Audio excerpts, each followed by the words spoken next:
Might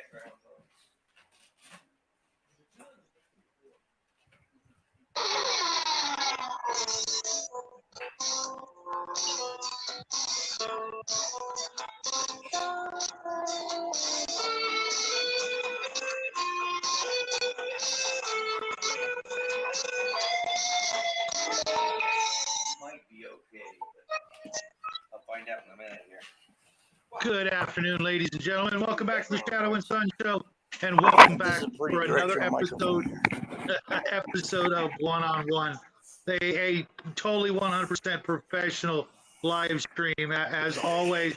And with me today, I've got the one and only Tom Dye. Say howdy to everybody. Hi, everybody. Nice intro. Thank you. Thank you. It's really nice to get you on the show. We've had a lot of incredible conversations. The first time we talked on the phone, it was like 3.5, 4 hours, just, reminiscing. And I knew then we had to get you back in the limelight. Even though your camera's not working, trust me, folks, this is the real Tom Dye. At least in the flesh here. Thank you. Right. Yeah, sorry, my pleasure. My stupid camera is acting up really bad, and just time to get a new one. It happens to the best of us. Hey, Raven, how you doing? Raven in the chat right now. She's my partner in the paranormal over on 1-2 Radio, and I'm gonna get you a spot over there. And GM's Alpo. Sorry, Fritz. The GM Zalco is also in the chat, and he will be joining us soon. And says Tom Guy, the minifig guy. Yeah, that's me. Yeah, how you doing, buddy? Long time no talk. Yeah, like I said, I'm gonna bring him in after a few minutes. Probably about 20-30 minutes.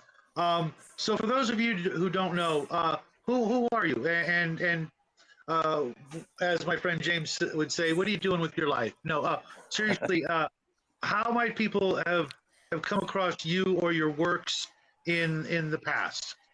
Oh, goodness. I go back to early 70s, actually before that. My first game was Tactics 2, a 1957 edition of Tactics 2 that my really good friend and I figure out how to play as a kid. And discovered War Gamers Digest, and I said, "My gosh, there's some other people that think the way I do." And through high school and junior college, played games down in from the Dayton area, a place called New Carlisle. Sculptor Sandra Garrity is from the same town I'm from. And I don't know, joined the Air Force instead of getting drafted, and spent 20 years in the Air Force. Won't bore you with the details unless somebody's interested. When I retired, probably would. My son would probably be very interested. Unfortunately, he's working on another project, but one of these days I'll introduce you to, and maybe you can give him some advice for a young man who's thinking about doing the same thing. Well, there's a lot of worse things he could do in life. That's for daggone sure. I don't regret a day of it. So, right. Gaming wise, when I retired from the Air Force, I got a job working for Stone Mountain Miniatures. Dave and Rosemary hired me to go up there and cast figures. And about 10 days or the second week that I'm in there, I'm the production supervisor. And I got hired on a fellow veteran, and we pretty much did everything. We replaced 5 part-time employees, and the two of us just cranked stuff out. And one of my highlights there was getting a phone call from, what's the guy's name? Big distributor up in Michigan. Called up and wanted to talk to the production supervisor. So I got on the phone and said, "Thanks for that last order. That was the fastest one we have ever gotten out of the company." I said, thanks. I'll share it with my worker here. And I got called to go back and write the supply closure plan for Lowry Air Force Base, and did that term temp and closed Lowry. And during that time, opened up a game store here in Aurora, Colorado called the Tactics.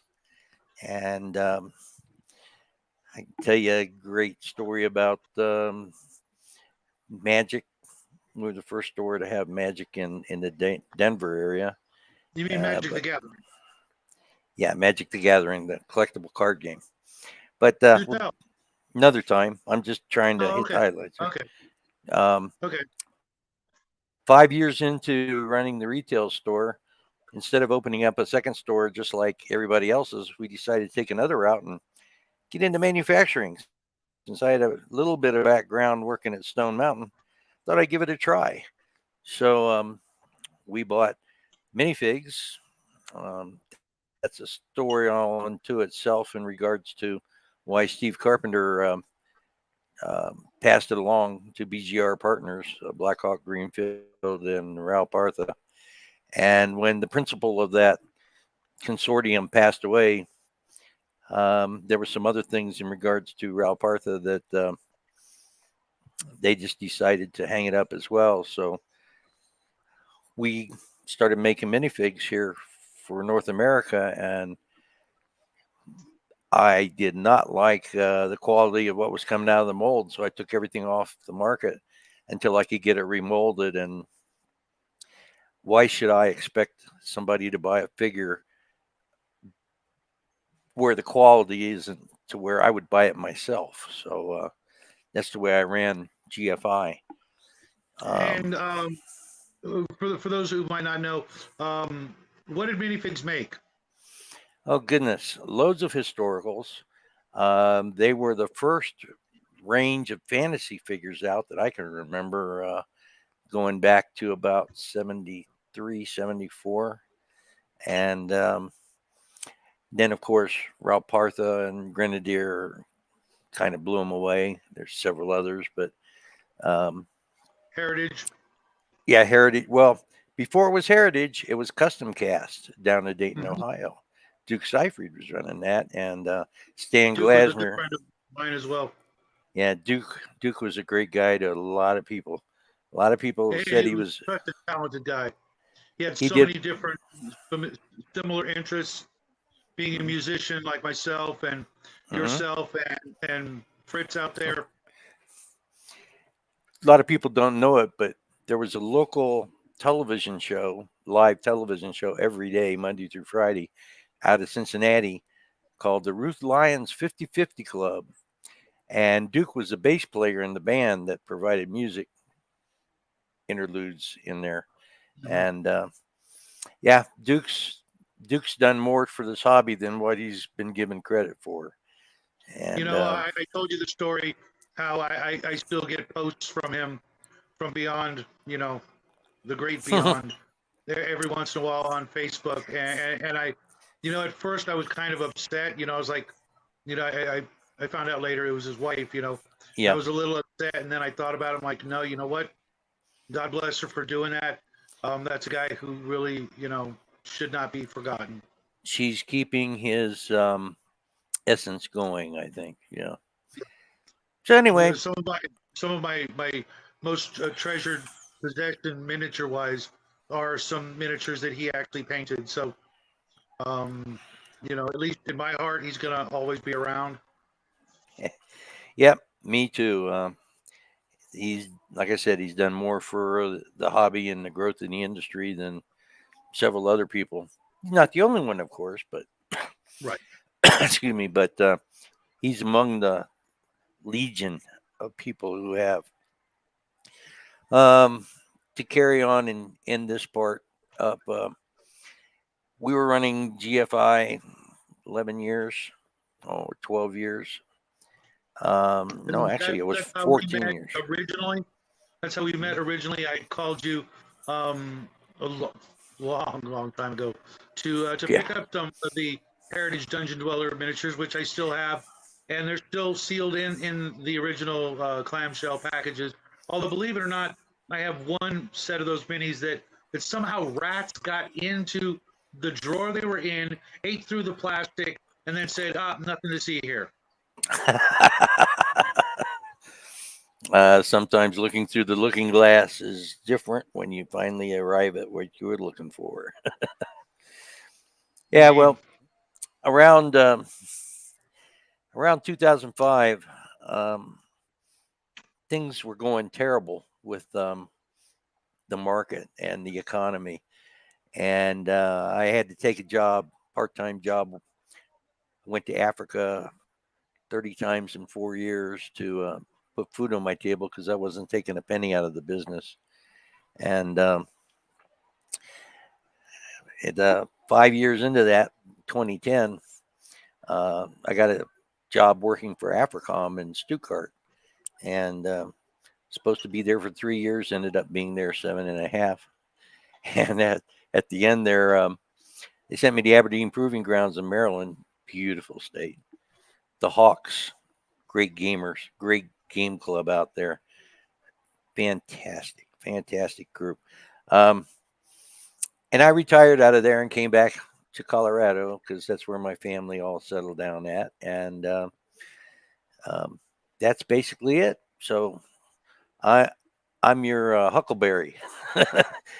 hit me up with whatever you'd like to talk about. Thank you, sir. Yeah, my That's pleasure. Actually, I wanted to. I'm going to save some of the questions for Fritz when he comes in here in about 10 minutes. But we were talking before the show about plastic versus metal, and of course, correct. obviously, you're mostly a metals guy, which I can respect. Very much because while my collection is varied, I have minis from all the way back to custom cast, um, and what's that other company? Grenadier. No, plenty of that. No, I'm talking older. Um, I actually have minis. I don't even know what they are. They're ancient. Well, Martian 40 plus years. metals. I have some of those. No, actually, you know what? I don't think I have a single Martian metals. And I was actually looking recently for the old 10 mil Traveler miniatures, Oh but I'm yeah, gonna just go. I'm gonna go to probably a 15 mil sci-fi. They were they were cute miniatures. The Traveler miniatures back in the day, but they literally want purely collector value prices, and I just want some stuff to game with. But I have some minis that I guess I need to go back to Lost Minis Wiki and keep looking until I can identify them. But I've been collecting metal miniatures since I was 12 years old. I got my first metal mini at a place called the Bunker out of Long Beach, and unfortunately I don't have that one, but I have almost every other miniature that I didn't sell, obviously, because they were, I was in the miniature buying and selling business on eBay for a long, long time. I still do it, but uh, I don't really buy so much anymore. I just sell what I'm trying to get rid of. But can I for insert something me, here? sure, absolutely. You're talking about your first minis, which is very special to everybody Yeah. in their own special ways.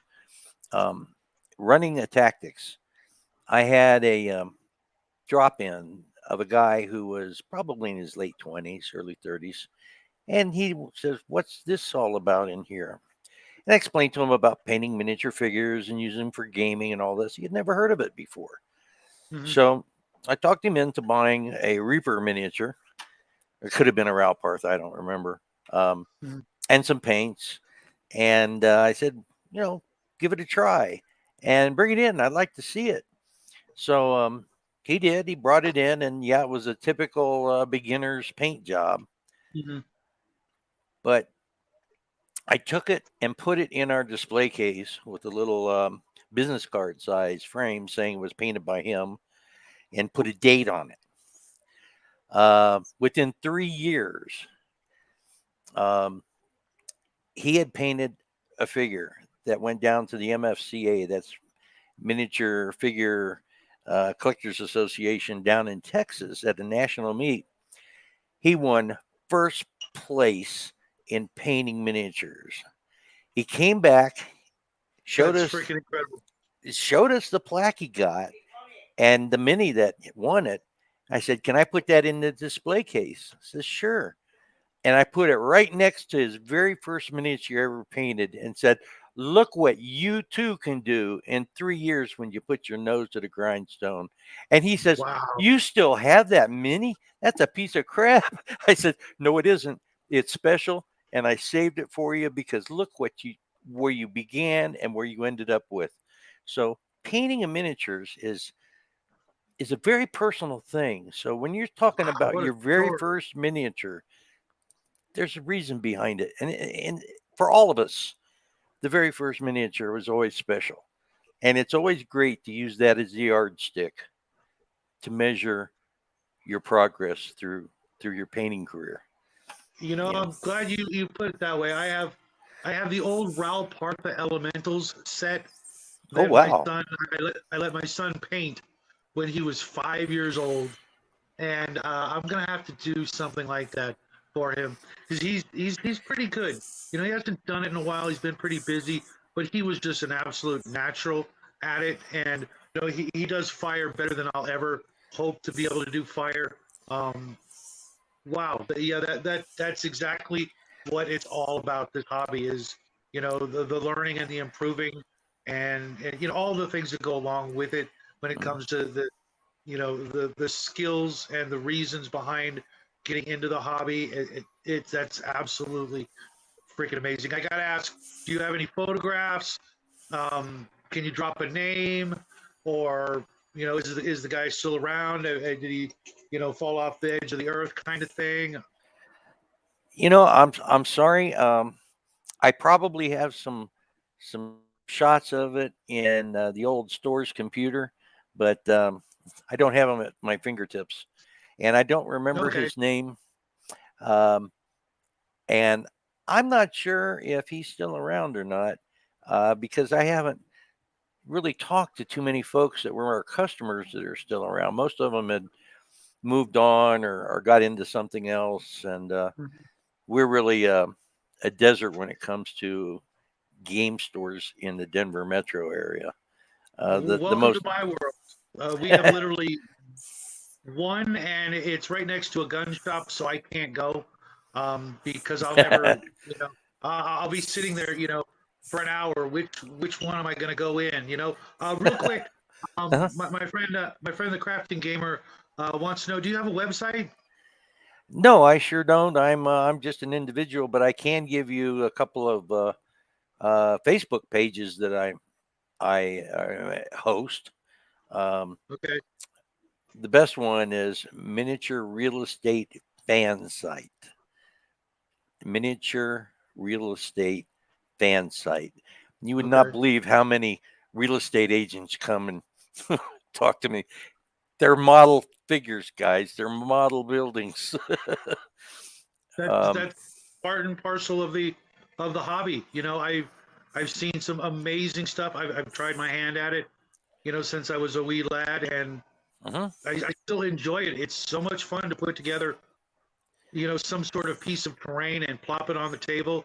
Again, crafting. I'm gonna try and get your stuff out this weekend, and I really, I'm honored that you think of the stuff we're sending you in that respect. If you ever need any help putting stuff together or tips on painting, just ask, one of the guys, myself, Fritz. There's all kinds of great painters out there that'd be more than happy. Of course, you can always go through our back catalog of videos and watch me teaching my son some of the basics.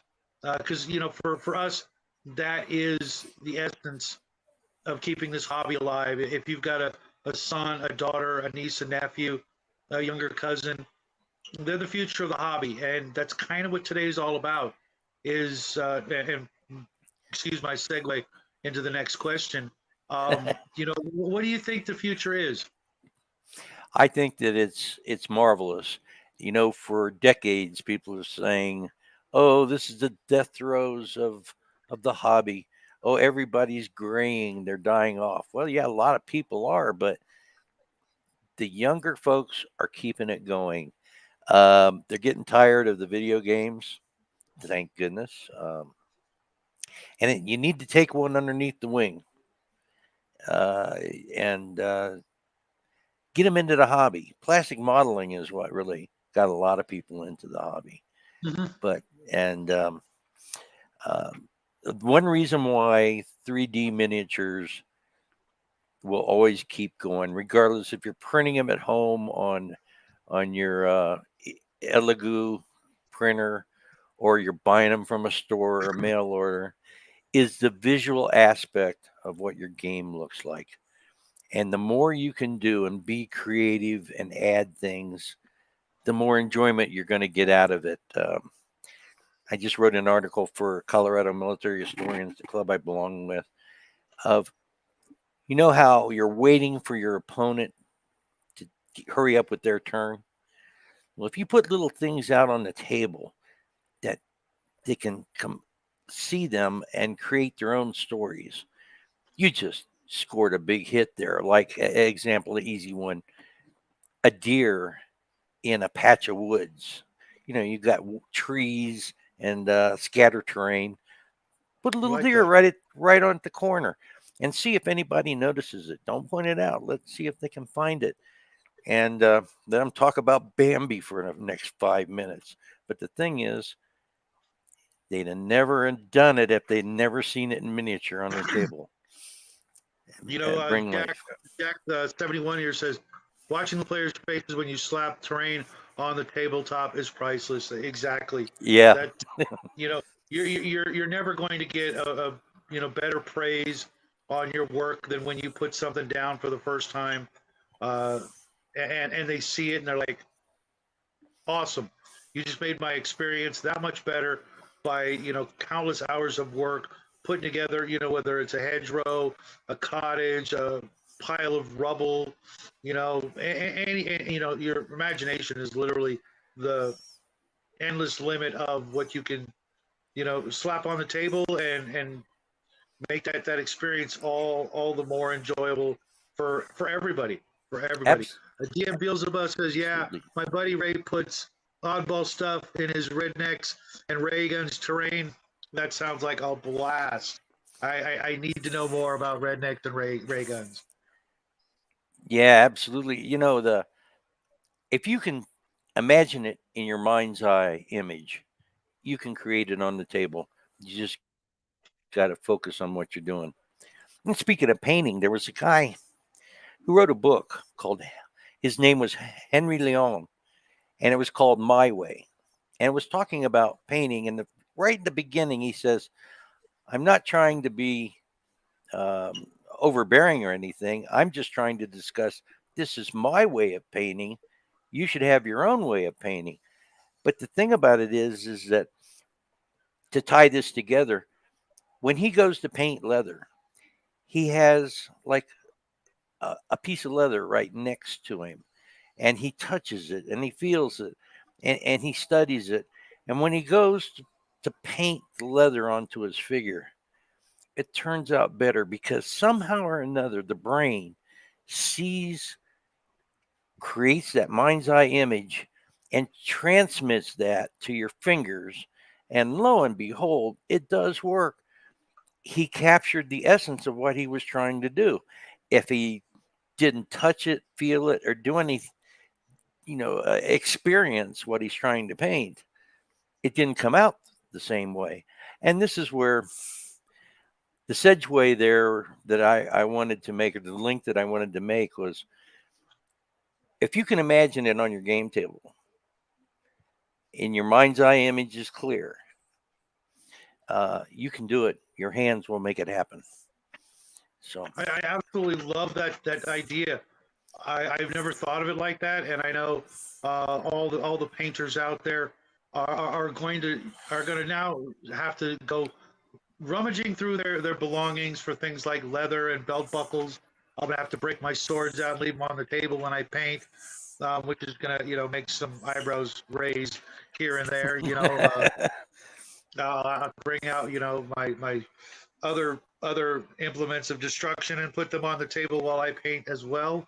mhm. Probably not, but I totally get that. Maybe even, get a couple of bonsai trees or something like that, and maybe put them on the table just so I can, you know, kind of connect with what I am painting. I absolutely love that. Uh, Thanks, Fritz. I'm going to have you in just a moment here. I wanted to go over and Hi, say Alan. hi to everybody who's joined us. Jack, the 71. I assume that's what you mean by that. Beelzebubba, we just met really for the first time this morning over on Hungar/Justin's show, which was an absolute joy as always. It was really nice to meet you. Go check out his channel, of course. GM's Alcove. Anybody else here in the chat, of course, the Crafting Gamer, all our channel friends that are here today. Hopefully, our other friends, when they watch the show later on, understand that the list of you guys is so many that I wouldn't even know where to start. Shouting your channels out. But for the most part, all you guys have been on here at one time or another. And with that said, I'm going to invite Fritz to come on in. And I sent him the link earlier, and I know he's been looking forward to reconnecting with you. Whoop. What happened to Tom? No, Tom, you can stay. I don't know why you left. That's weird.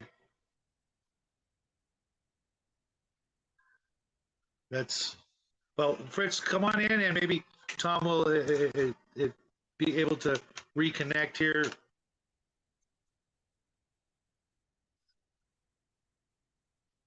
See if he sent me a message or something to.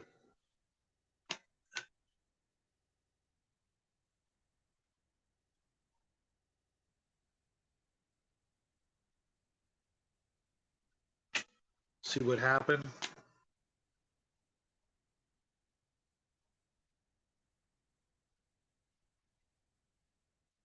Like I said, he was having some issues with obviously his camera, that sort of thing. Thanks, Bubba. I'm just gonna call you Bubba. I hope you don't mind. Um, it's funny because one of my longtime friends from back in the day, that's what he called me. I don't know where he got that, but I'm a California guy. Trust me, California used to be a way different place when I was originally born. So I'm not taking credit for any of the craziness. Yeah, I'm not sure what happened. I just sent him a message for him to come on back in. But uh, depending on what's going on in his area, there's all kinds of different things that could be interfering. Maybe he just hit the wrong button on his phone and is having a difficult time getting back into the show. Fritz, if you need me to put the link in the chat, I'll do so. And thanks. Yeah, we really appreciate the likes and the shares and all that. But you know what? If none of that was part of the YouTube experience, I know my son and I would still be here doing this. We have so much fun just goofing off with you folks.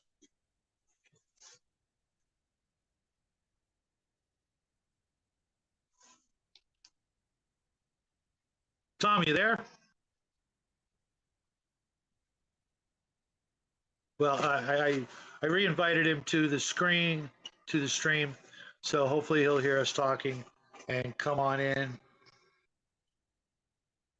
And Bubba says, my nickname was a joke at first, but it stuck, so it is what I use online. Got to pop over to a wretched Epoch game I'm playing in at 3:30. Okay, Bubba, I will talk to you real soon. Look forward to your next video. And Tom just dropped out again. I don't know what happened. Not going to let it frustrate me. I want to, but I'm not going to. And Fritz, you know what? If you want to come in and say hi and, maybe, at least talk to Tom as if he was here. He'll be our imaginary friend for the afternoon. How about now? Can you hear me now? I can hear Yes, you. Okay, we've got you loud and clear. Welcome back, and welcome to the show. Hey, how you doing? Oh my God, hey, it's Fritz. How you doing, buddy?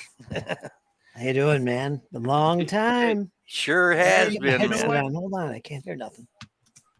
Yeah, let him get his headphones on. Now my camera froze hear- up. Fantastic. Yeah, I saw that. It's okay. Let me fix Why, that. it's technical glitch Friday. Yeah, it is. I gotta ask this about the Spider-Man in the background. That looks identical to my son's Spider-Man stuffed animal toy that he had when he was just a little guy. Does that one speak Spanish when you push his belly or No, his hands?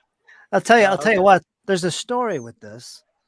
My 7-year-old nephew, Jake. I'm always talking about Jake. Right. Yeah, I live here alone in the house and stuff. And whenever he comes over, he likes to leave some of his favorite toys with me so I don't get lonely. And that's That what is this the is. thing So I've I heard. put him on my streams. That is the sweetest thing I've heard in so long. My He's awesome. God. He's And awesome. he sounds like a wonderful, wonderful new addition to the crew, the weirdos at large. Welcome, James L. How you doing? Um, all of you guys, you're making my day here. I you know I met James through YouTube. I met Fritz through YouTube. Um, I can't even imagine what my life would be like had I not met you guys. I'd be sitting in my dinner table, painting alone by myself, or occasionally with the boy. But I can't even imagine what it would have been like these past 3 years without guys like you. It's a good community, man. Yes, sirree. It really is. And one of these days we're gonna have to find a way to meet up in person, just so we can shake hands, that kind of thing. Yeah, it could be done. I don't know how we're gonna get James here, but He's in Australia. yeah. Yikes. I was going to ask Tom here. Tom, you moved out to Colorado, didn't you? Right. That's Right. really kind of where I'm from. That's where the family's at now. My oldest son retired from the Air Force, and my grandkids are out here, and my other son and daughter are out here. So we had a house with the cost of real estate all over the place. Let's go back to the place that we own. Mm-hmm. You have a game club out there. You know Eric Elder? Yeah, Eric's our president at Colorado Military Historians. You talk to Eric a lot. I'm gonna have a game with him on Sunday. Yeah, I talk to him like every day in my chats. He's my scribe. He reminds me of things and takes notes. He's good at it.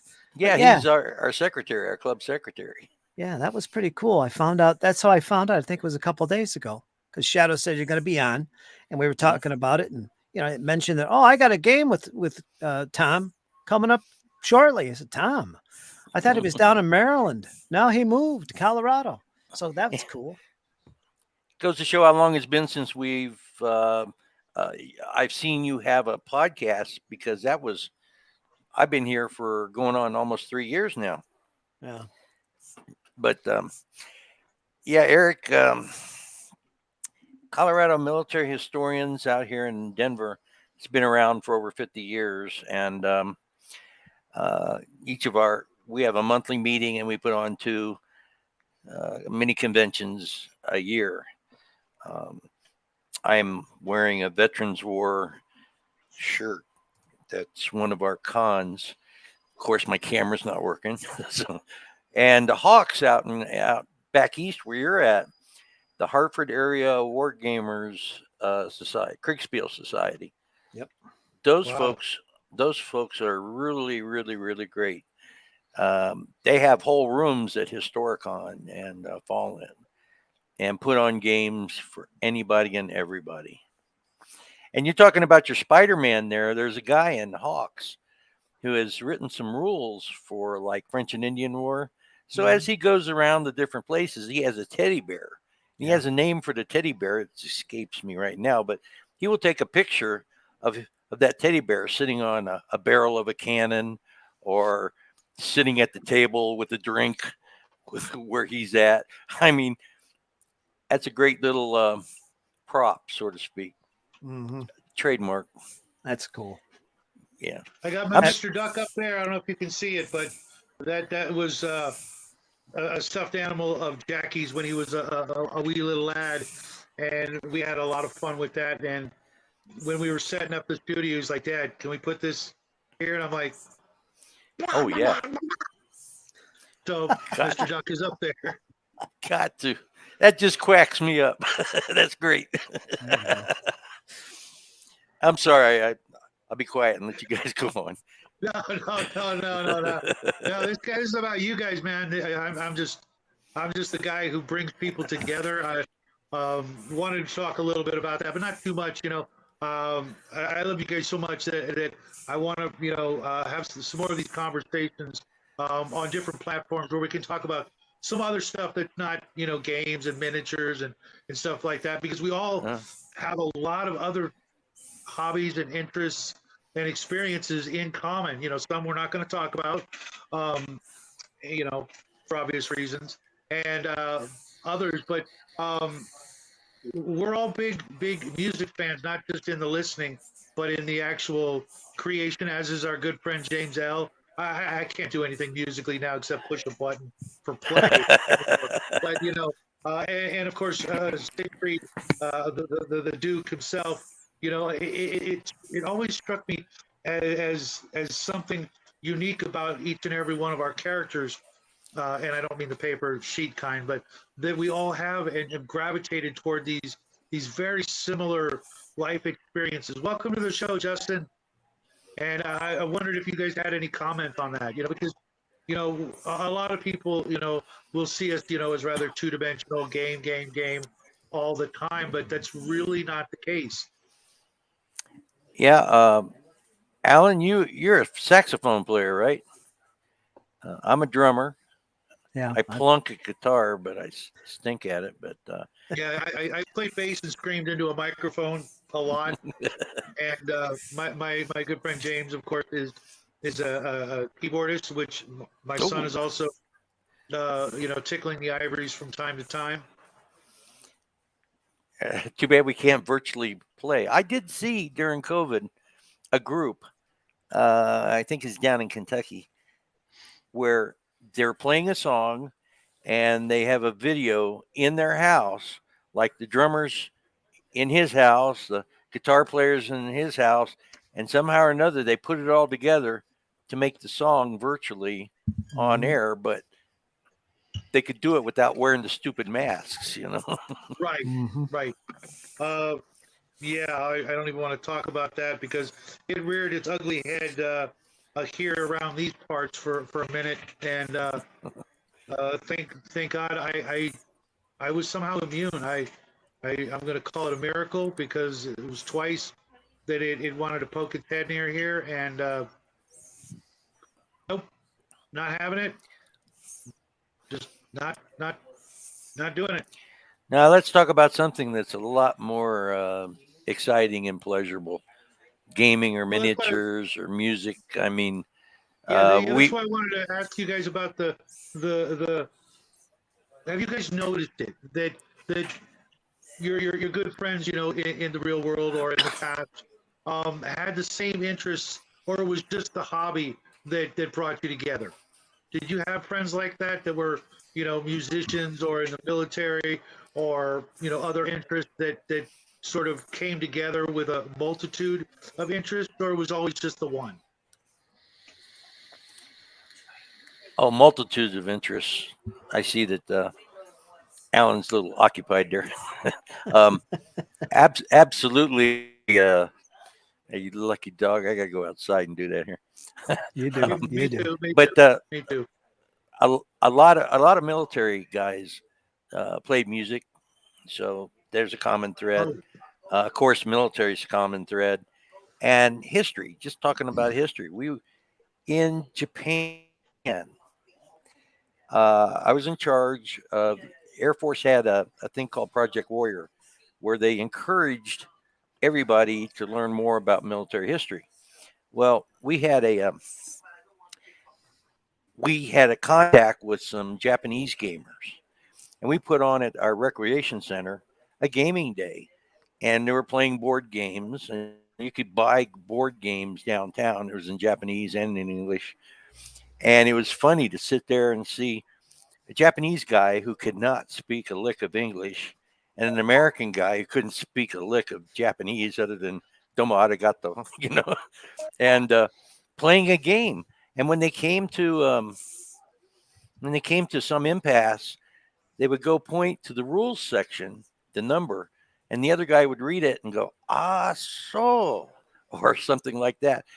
To be able to get people together, can't even share the language, but they can play the game because of the translation of the games. And a popular game over there, squad leader over there was just as popular as squad leader over here, and Did you vice ever have versa. any issues with rules, or was it just like this magical thing where everybody actually knew the rules correctly? No, you actually, if you had a thing of the rules, you had, of course, we always had somebody there that could translate, but you just Okay. point to the rules section, like 14.1.3.1 half, and point to it. They read it and go, ah, so, or you go, oh crap, you're right, or they get somebody over to educate. But altogether, it Okay. was a great time, and um, it's another example to tie this back together cohesively, where you can bring people together and you find out what you have in common, and in this it's a little bit more specific, board games or maybe miniatures, but sometimes communication is not as big a problem as everybody thinks it is. You have to recognize that it's the human being that you're gaming against, not your alter ego or Or even stuff the like rules that. themselves, depending on the game, Yeah, don't like it, or change it. or even the cultures, like you were saying, with people from Japan or you know other places. I just find that absolutely amazing that we can even considering our country's past history, that we could come together over the simulation of the most violent acts known to mankind, but we can get together and somehow turn it into a not just a positive thing, but a you know A social thing. yeah. I mean that just you know so many people would not be able to do that, you know. But as gamers, we can actually get together and do something like that. That's pretty amazing. Yeah, it really is. And remember, if you don't like something in the rules, change it.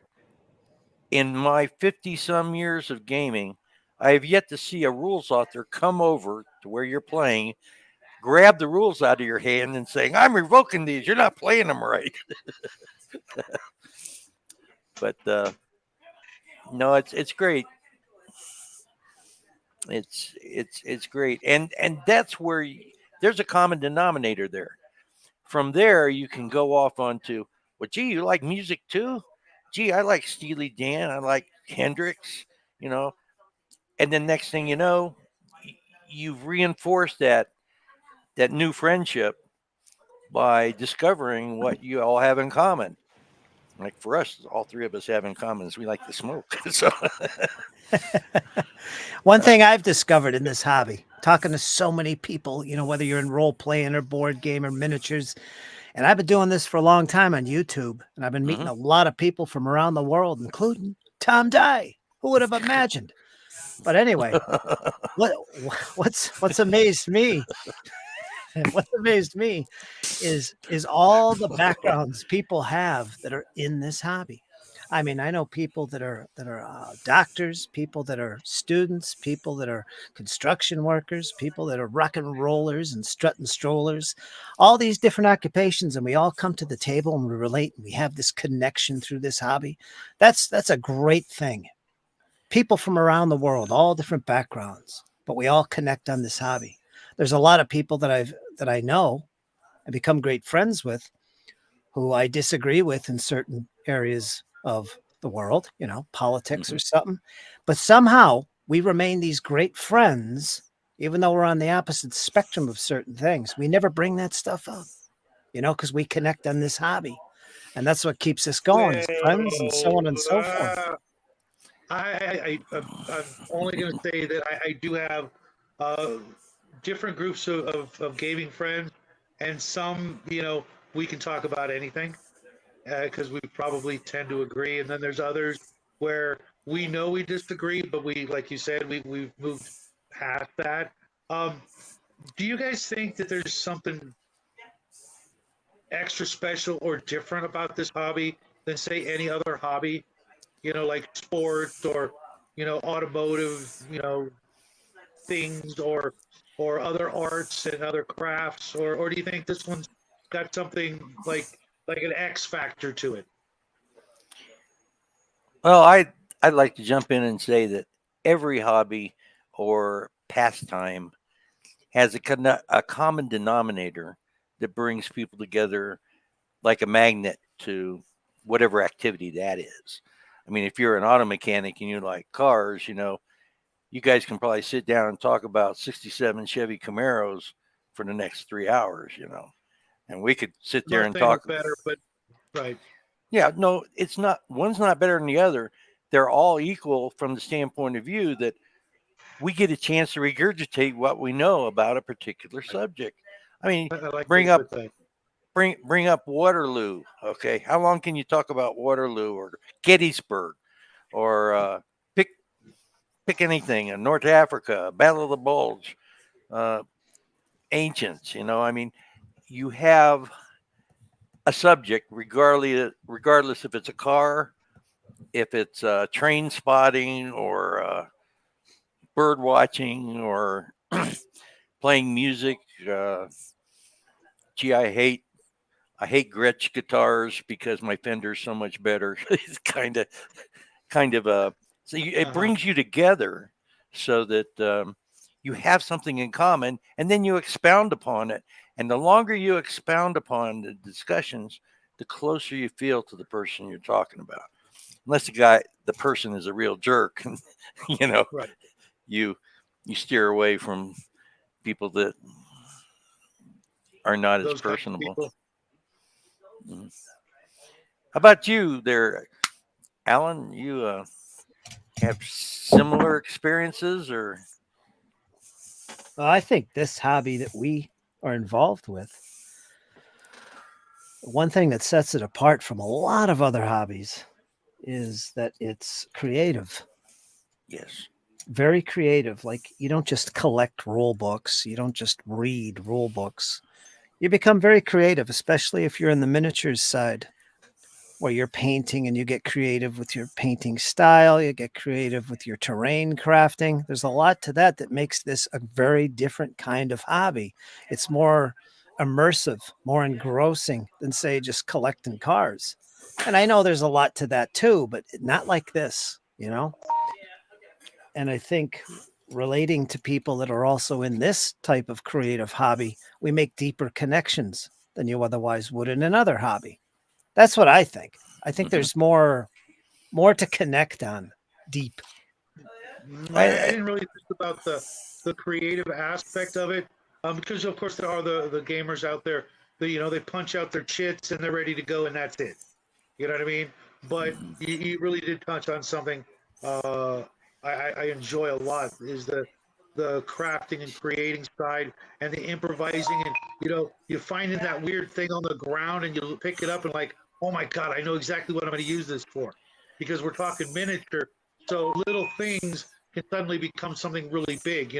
My son and I, we used to hike, almost weekly, go on hikes, and we would find little discarded things, take them home, wash them off, and like, this is perfect. We both see something similar out of this car part, or this thing that just got washed down the riverbed, and we saw it and went, oh my god. Or the rocks that we'd pick up, or the bits of root to make fallen trees and things like that. I never really thought about that as being, one of the like X factors or what have you. But I think the history is also another big one. Obviously there are hobbies that have a lot of their own history, but this particular hobby has the history of everything. It literally has the history of the world baked into it. Welcome, James. And yes, I saw that, but that's actually the second time that happened.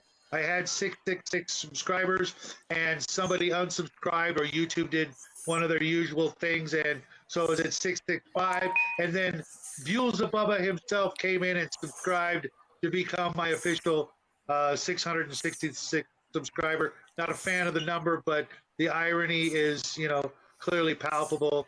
And hopefully we can get that into the 700 so we can put that business behind us. Well, the But welcome, Dave. devil, Welcome to you the say. show. You guys, DM One thing I James, want to put in. I'm sorry. Go ahead. I just wanted to say DM James also now rebranded as the James Gang. You're absolutely always welcome to the show. If you want to, I'll pop you the link in a minute, and you can hang out with some fellow old farts and reminisce about the good old days. Yeah. One thing I wanted to interject in the previous conversation there was that wargaming is miniature wargaming is something that you can do at home by yourself. The research, the painting, the organizing of your troops, and then you do something socially with your friends. You can't do that with golfing. You can't do that with, let's say, cars or various other sports, baseball. Um, you can do stuff at home and actually feel like you've accomplished something, which is something we all need in our lives. And then we meet up with other people that have similar interests. And it's a basic human thing that we have a need to belong in a group of some sort.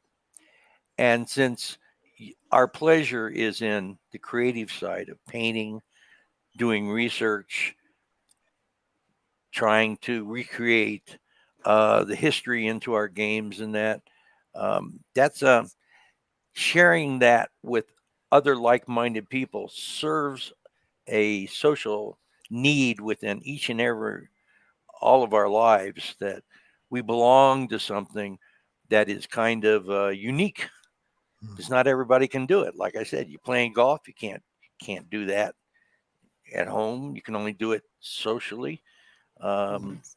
Maybe you can putt around a little bit, but but that's not the same as like we have. You can talk model railroads. Okay, model railroading was really big, and you get together and show off your set to your friends. But your friends coming over, you go to a friend's house, you can't touch anything, you can't add to that experience other than give advice or something. Here you can participate in it. So it reinforces our basic human needs to belong with other people and to share our experiences with them, and you can learn. If you give me just a couple more seconds, we used to put on slop vests over in the game room at a tactics, and all it was on Thursdays, bring your paints, your brushes, sit down and paint and discuss things. Well, golly, there's this little kid. He's I'm 71, but at the time I'm in my 60s, and he's probably a 14-year-old or 15-year-old. And he came across this beautiful gold. It looked like real 24 karat gold on his fantasy miniature. And I'm going, how in the world did you do that? And he says, oh, I just put down silver. And then I said I wanted to do gold, but I didn't have any gold paint, but I had some of the Citadel yellow ink. And I just laid that over top of it. And that's what I got. I said, that's amazing. And I learned something from this 12 or 14-year-old kid. And he had another fantasy figure that had a cloak on it, and he painted it purple, but he used pink to highlight it with. And I'm going, that's an amazing finish. Why did you decide to use pink? He says, well, that was the closest I had to a color that wouldn't contrast with it. So I just said, what the heck? And I learned from a kid again. So we all should be You need open to it. when you're done here tonight, go back and watch my last video. Oh, you guys talking about painting stuff? No, my last video was that I may learn from him Oh. because Well, we can all learn from each other. That's one of my favorite aspects of this hobby. 3 years ago, I knew a lot less about history. History was never my thing. Just I was a fantasy sci-fi guy, but just hanging out with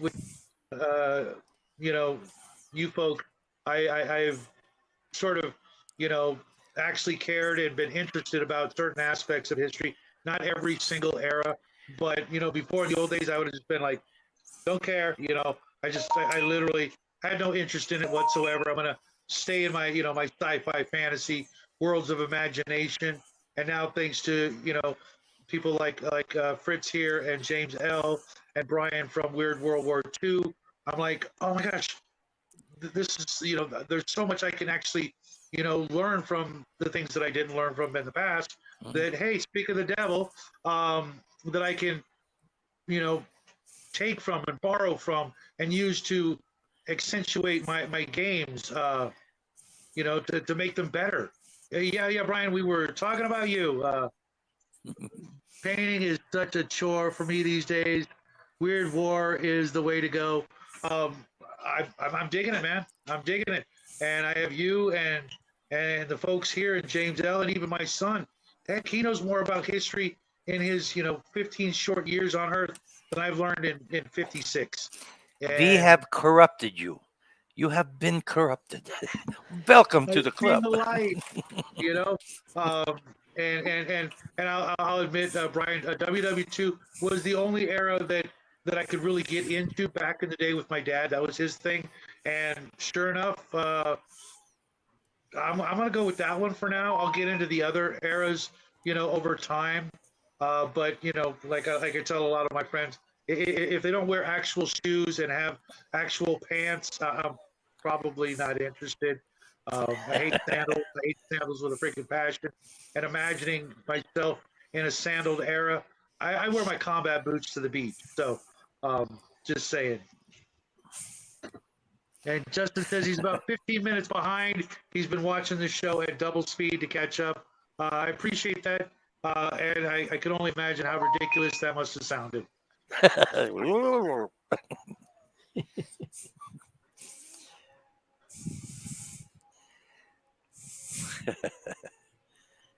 Yeah, I'm just now catching up on the comments people had here. Yeah, Justin, you're absolutely right in the fact that Veteran of the Psychic Wars is a better song than Don't Fear the Reaper. However, Astronomy or Golden Age of Leather make those all look like, singing a happy birthday song.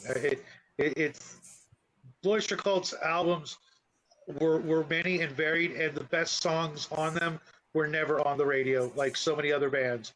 They would pick the poppy, white appeal songs. And if I never hear Godzilla again, it will be perfectly fine with me. I love that band, with more than any other band. Justice is, of course, it's the best Bloister Cult song. They're my favorite band because they actually were gamers. They literally wrote some songs about being at the gaming table, and they were sci-fi fans and heavy metal magazine fans before they were in the movie, and science fiction fans and history fans, as well as fans of the supernatural and the paranormal.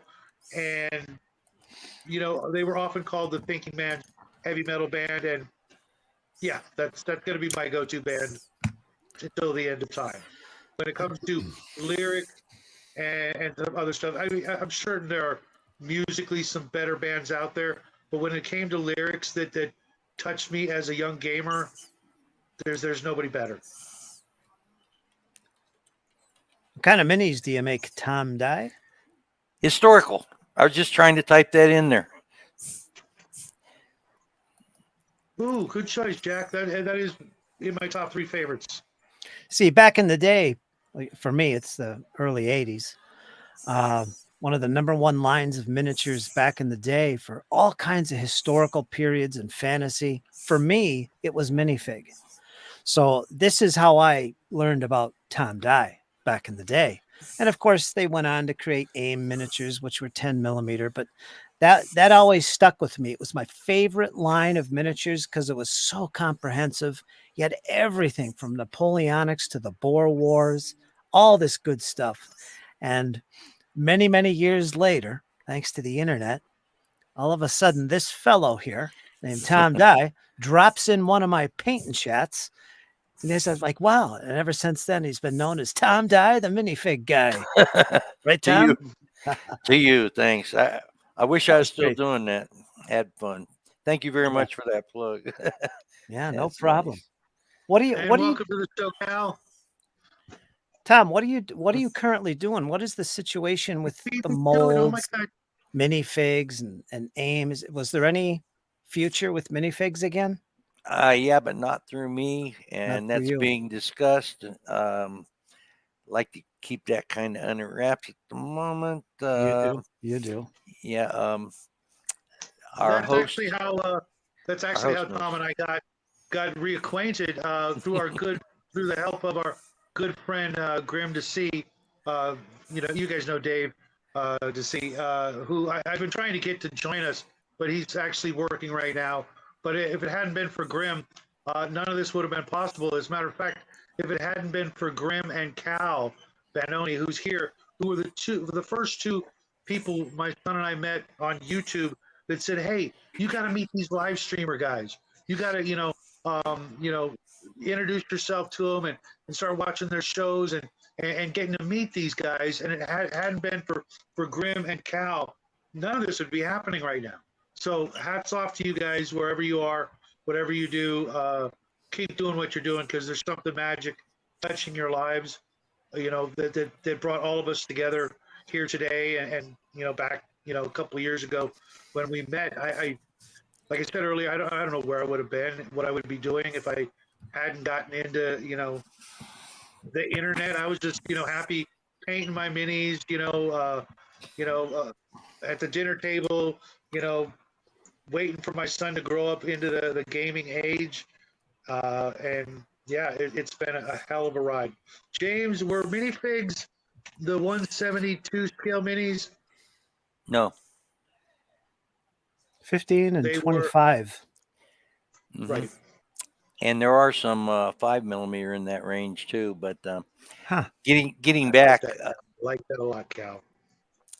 getting back to this, I am trying to work to get minifigs back here in the States in production. Like I said, my whole thing was I took everything off the market because I didn't like the quality. And if I didn't like the quality, why should I expect a customer to like it? So we went through quite a bit. Right Mhm. now we're looking at 26 Gaylords. That's pallets with cardboard around it. 160 molds in each one, and that's a lot of stuff. But Fritz, back to you to answer your question that you asked me. I'm into 10 millimeter historicals, primarily Pendragon and some Old Glory at the moment, and I'm all over the place with periods. My latest is Russo-Japanese War. And you talk about bloody big battles. Mhm. Boy, those were. I mean, some of the casualties were larger than some armies totally You're at a doing battle. you're doing the ground battles? Russo Oh yeah, Japanese? Oh, yeah, okay. definitely. Yeah, Pendragon brought out a new range of Russo-Japanese War that a barrister in England actually funded for them to do. Scott, I'm not going to give you Scott's last name, but Scott fessed up the money to have them sculpted, and yeah, that's another neat part about the historical side of things. Whereas fantasy and science fiction, the world is into the author's mind and tries to make the realities in those games. But historicals, you actually have stuff rooted in history. That stuff actually happened. you Mhm. know, and you can go back And and facts do that. and Oh, look. figures, all the actual true isms of history. Well, I'm not even going to get into that conspiracy type of discussion, but yeah, absolutely. The more or less agreed upon facts of situations where you can literally reenact a specific battle. I mean, if you have you know the proper terrain and miniatures, or I suppose you could do it on a dry erase board like my son does, which is weird. He's been making up games in his head, historical and fictional historical games with a big giant dry erase board where he's literally drawing the country maps of the world and Mhm. then rolling d6 to see what happens. I'm just like, the gene exists. There is a gamer gene, and it doesn't skip a generation, unlike so many other genes, which is, topic for another discussion. But he literally has the gene, not just the wargaming gene, but the dungeon mastering gene. The So, creative folks, gene. Yeah. You yes, passed sir. on a good gene. Yeah. He's a great kid, and I don't know what he's doing right now, but he's working on a new project. So hopefully he'll share that with us. And I've got a DM James says, as a very large, I cannot pronounce that mostly because I can't see it all, army in 15 millimeters. What does that say? Very, Like a at, yeah, I can't Thorian, even. Byzantine. Byzantine. thank you. Yes. Art, some sort of ancients. Yes. See, finding stuff out about them, you can at least go and find books about the Byzantines, and it's more than one research place to expand your knowledge of the history and the period, and that's where a lot of the enjoyment comes out on the historical side. I Be able think to talk about I that. I think folks that are into historical miniatures wargaming, they're all basically history nerds to one extent or another. And this kind of stuff here, researching uniforms and battle dress and flags and banners and the battles, of course, and organization, that's fun.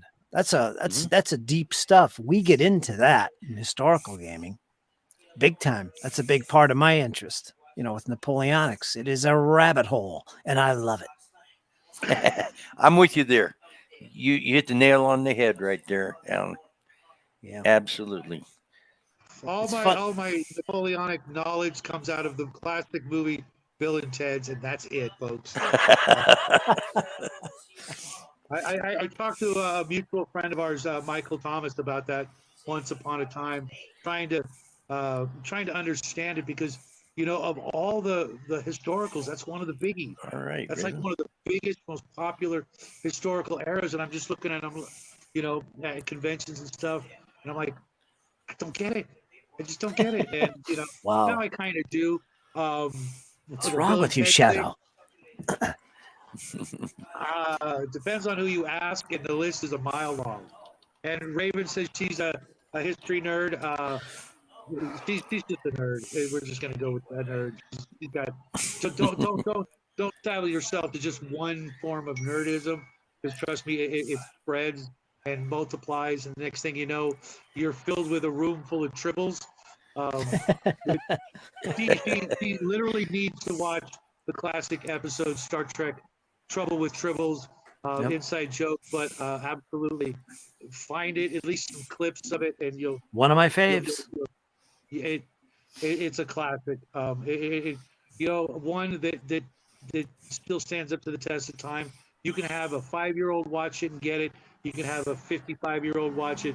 You can have a 95-year-old watch it, and they can all, get a good chuckle out of it.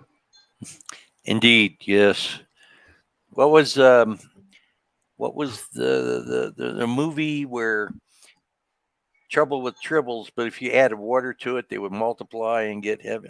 Gremlins. Yeah. It had to have come from that episode of Trouble with Tribbles. Had to have some connection with it. Now, I My- wanted to ask you, because our first conversation we had, Tom, the very first one, We had a very interesting conversation about the game you're working on and uh, the theory behind it. You mind sharing that a bit about that with us? Sure. Without getting into the weeds, basically, I'm writing a set of historical rules that you name the period, it'll work. Um, and I base it upon these premises. What's the common denominator through all periods of warfare throughout history? What's the number one common thing? No takers. It's man. Well, I know the answer, Yeah, but I I know. was gonna. I know. I was hoping somebody else would jump in there, but um, it's man. So therefore, uh, no two men are alike. Correct. What are I units? pray that's the case. Yeah. What are units made out of? Men. So therefore, no two units can be the same. But the miniature looks good there. Yeah.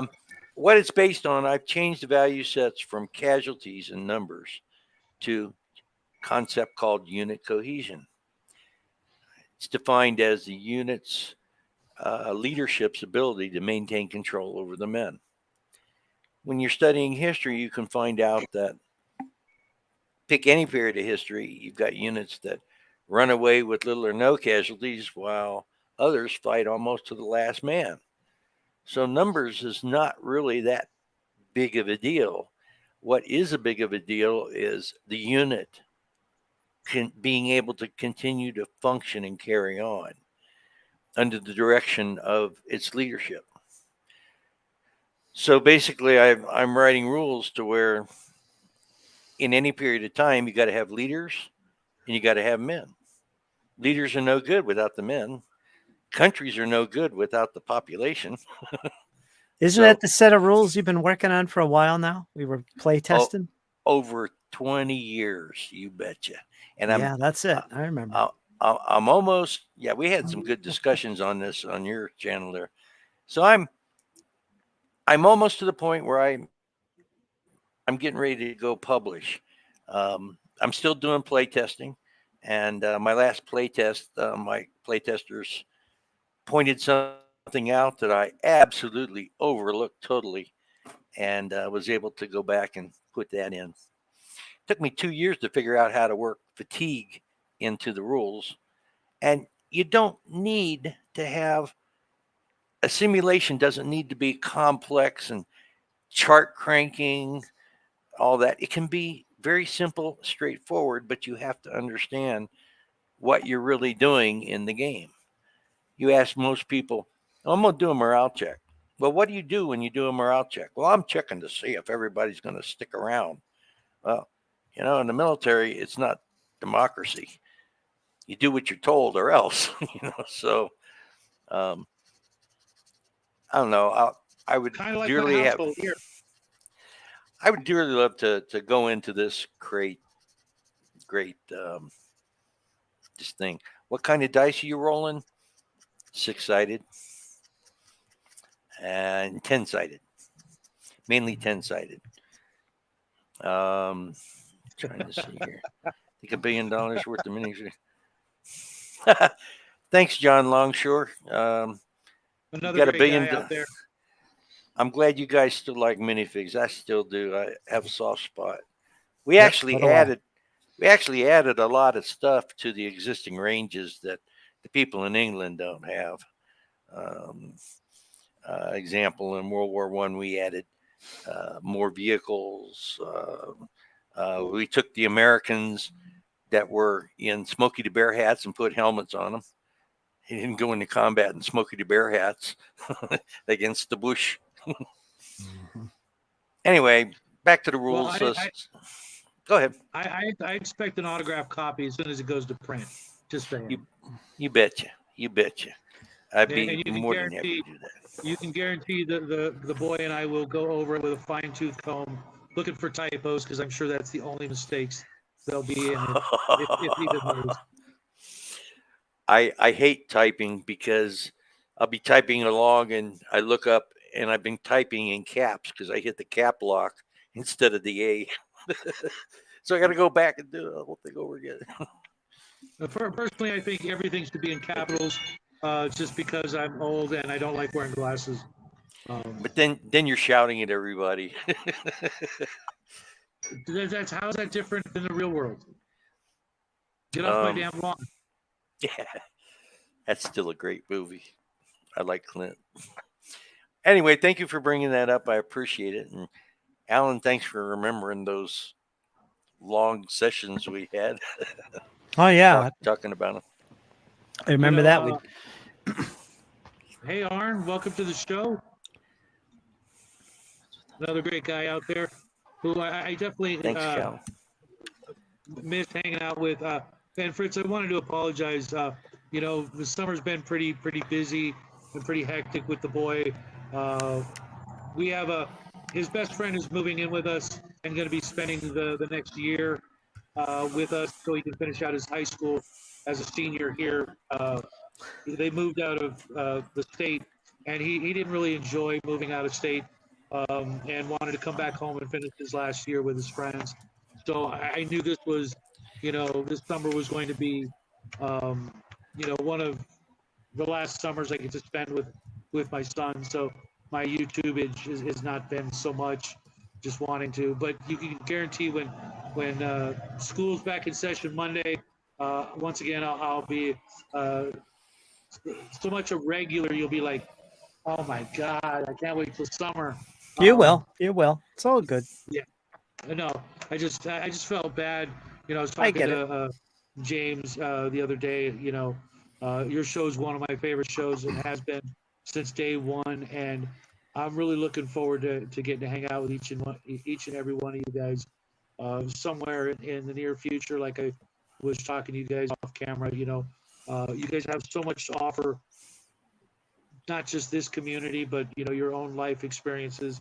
If you guys wrote your memoirs, boy. Yeah, I'm actually getting ready to do something like that. But I just gotta wait until my boy's just a little bit older. I don't want to give many ideas, but I'm working on the Diary of a Dungeon Master for Hire, talking about when I first got my start in this hobby, where I was doing, when we were younger, we could get away with doing certain things that can't be done anymore, and that's probably for the best. But it made us who we are. I know Fritz is just like, oh gosh, I know exactly what he's talking about, but I'm not going to say anything. They made us who we are, and hopefully the young gamers that are coming up right now will not necessarily follow in our footsteps in those aspects, but will follow in our footsteps. Keeping this hobby alive, because it literally has something for everybody, whether it's board gaming, miniature gaming, role playing. There's a time and a genre and an aspect of these hobbies that, only the staunchest of refusers would be able to deny, and even then it would just be out of stubbornness, or something like that, or maybe just lack of understanding. It would just be from lack of understanding, and hopefully we can, clear some of the misconceptions about this, because gosh, I don't know about you guys, but I wouldn't have changed a thing in growing up in my life. Sometimes we have those regrets, but been thinking about that. Oh, and he just bailed on us. I'll be back. I've got none, not a one. There's not one thing I would change, because then it would mean I wouldn't be here right now with you fine folks. No regrets, man. No regrets in life. That's the way you got to live. Yeah. I have nothing. I was just going to ask him about 3D printing, where he sets on that. I don't think I've ever talked to him about that. Can you hear us? I just stepped out for a second there. I hit the wrong button. You did. Welcome to the club. What's the question about 3D printing? Yeah, I wanted to ask you, being intimately entwined with the miniatures part of the hobby, I'm going to ask you about 3D printing, your thoughts about it, STLs, 3D sculpting, all that stuff. What's your take on that, Tom? Well, at Christmas time, I went out and bought a 3D printer using STL files, The printer is still in the box, but man, have I been collecting the STL files. I bet. My old business partner is using the threaded stuff. I forget what that's called, a filament printer, Filament. and he's been getting some pretty good stuff out of it. But I can't wait to start cranking out my own buildings and scenery and stuff. I've been painting some that other people have been printing out, but just I haven't done it yet. I think that that's the future. I really do. In fact, if I had money to invest, I'd invest in those companies that sell spare parts for these things. And bless you, huh? The resin. Personally, I will always like metals. I think that doing a master in 3D is the way to go because you can get stronger resins for your STL printer that you can vulcanize. And once a person gets educated in how to write their own programs and do artwork themselves, this is going to explode. And there are lots of people who have done it. I mean, gosh, there are lots of places you can go and get free downloads of some really great looking stuff and sign up for Kickstarters. Guy in Germany who does buildings. Every Kickstarter he's done so far, I had to go back and get because they're just fantastic. But I bet. But I think it's the wave of the future. But there will always be the need to be able to purchase and hold in your hand something of artistic value that you just can't wait to tear into with your paintbrush. Slop some paint on it. The metal, the heft of the metal, there's something about it. If you play, example, you play 15 millimeter World War II, and you have a metal tank in 15 millimeter, it feels like a tank versus a plastic thing. That's true.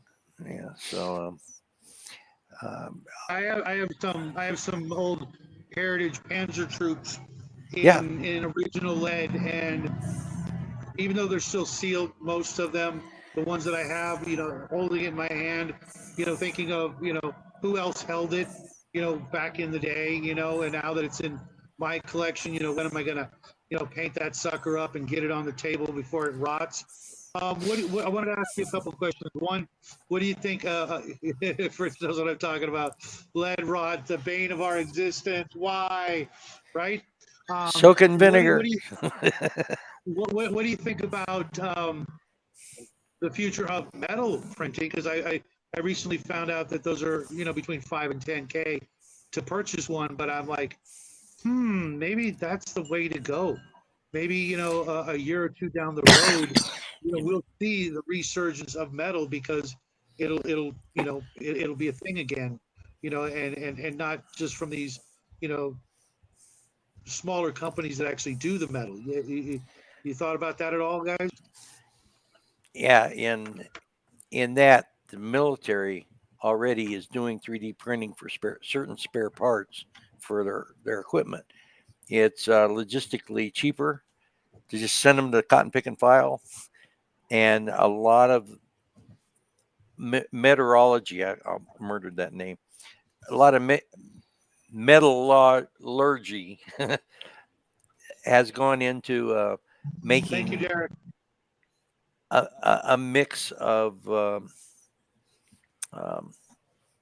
resin and metal to where it's durable and it can be made on the scene. You don't have to wait for transportation. You can get the part you need. But I think that in 3D printing, the next big thing is I don't know if anybody's seen it yet. One of the guys in my club brought in some World War I aircraft that had the lozenge pattern on it. It was 3D printed in color. And the definition was immaculate. And the cost Really? of an airplane was only like $20. You know how much a 3D color printer costs? How many of those airplanes do they have to sell to come close to making a month's payment on one of those things? Uh, but they were magnificent things. I think that is going to come along first before being able to cast in metal, 3D print in metal. Printing in color, the demand's going to be there for. And especially people that don't like to paint, click the color button. Well, this is flesh. Hit it on the face and the hands, and they'll come out that color. You can play with the colors on your computer. There are already programs that will color match. You can go to a good paint store. Um, Brain dead about Pittsburgh Paints or whoever has a paint store, and they can color match whatever swath you have. Well, if they can do it there, they can do it in 3D printing, and they have been doing it in 3D printing. It's just that we're not up to that level yet. There are certain people who are way past that, but good golly, the average person can't afford something like that. But it's coming. Not yet. Not yet. Everything Just comes down. look at the old Betamax when they first came out. And now, you know, you can buy a DVD player for $25. Yeah. Cal had a question, but real quick, thank you, Derek. That actually means quite a bit. And Justin, don't you go unsubbing just to change it back. I will smack the shit out of you. Oh my God. I'm trying to get to 1,000 so that I can start on Jackie's college fund as soon as possible, you know, a penny at a time. But, you know, we worked pretty hard to get where we are. But Justin asks, where can we find Tom's upcoming stuff? I think the other question would be when and where can we find it? That's still in the ether zone.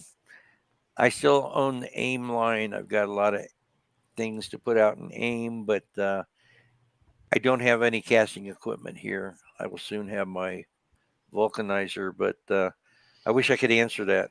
That's something that I've been working on for the last 4 or 5 years. Do you have a publisher or something like that for the rules? Not yet. I have to have. Go ahead. I'm going to shout out Big Geek Emporium. If you're interested in doing like a print on demand, of course there's drive-through, but the guys at Big Geek, the Biggest Geek, is really good friends of all of us, and that's what they do is they do a print on demand thing, so that if you just want people to be able to, instead of having to go the other route where you're sitting on cases and cases of unsold books. I've done that before. I wouldn't be able to get autographed. I'd have to mail it to you, and which I'm totally okay with doing, whichever way you choose. Send me the URL for contact information on those guys. I appreciate it. I will absolutely do so. And I had done my own self-publishing once before, back when I was working with Stone Mountain. I put out a Napoleonic set of rules called Marshall's Baton. Excuse me, and had to fund that. And, gee, I have stacks of them still in my garage. I like the print on demand situation. Mm-hmm. Yeah, we all do. We all do. And I'm not saying anything bad against drive-through. Excuse me. While I'm not happy with some things, their quality is top notch. I've got several books printed by them, and if Biggest Geek can get hardbacks, I'll get everything that way. Oh, that's great. I hope that answers your question there, Cal. I really, it's not definitive. Hi, Bryson. Hey, can I step away just for a second, guys? Yeah, absolutely, absolutely. I appreciate it. My coffee cup is dry. Oh, heaven forbid. Yeah. Thank you very much for asking the question. Cal's a great guy. He's always got great insights. I'm surprised Arn hasn't been chiming in. He's another one of the greats out there.